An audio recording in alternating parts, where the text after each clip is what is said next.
రుచికరమైన మినప సున్నుండలు తయారు చేసుకోవడానికి అడుగు మందంగా ఉన్న కడాయిలోకి 1 కప్పు పొట్టు ఉన్న మినపగుళ్ళను తీసుకోండి. వీటి వల్ల హెల్త్ బెనిఫిట్స్ ఎక్కువగా ఉంటాయి.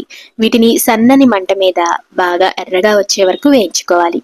ఇవి వేయించుకోవడంలోనే సున్నుండల రుచి అనేది ఉంటుంది. ఈ విధంగా వేయించుకున్న తర్వాత 1.5 టేబుల్ స్పూన్ బియ్యాన్ని వేసుకొని స్టవ్ ఆఫ్ చేసుకొని పూర్తిగా చల్లారనివ్వాలి. వీటిని మిక్సీ జార్లోకి వేసుకొని మరీ మెత్తగా కాకుండా కొంచెం బరకగా ఉండే విధంగా పౌడర్ లాగా చేసుకొని దళసరిగా ఉండే ప్లేట్లోకి వేసుకోండి. ఇప్పుడు జార్లో కొంచెం పౌడర్ ఉంచుకొని 1 కప్పు బెల్లాన్ని వేసుకొని రెండింటిని కలిపి ఇలా మెత్తగా చేసుకోండి.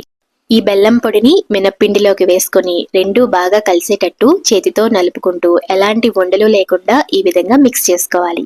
ఇప్పుడు ఇందులోకి వేడివేడి నెయ్యిని వేసుకొని సున్నుండల్ని చుట్టుకోవడమే. నెయ్యి, బెల్లం మీ టేస్ట్‌కి తగ్గట్టు అడ్జస్ట్ చేసుకోండి. అలాగే డీటెయిల్ రెసిపీ కోసం కింద లింక్ మీద క్లిక్ చేయండి. మీకు నచ్చితే సబ్స్క్రైబ్ చేసుకోండి.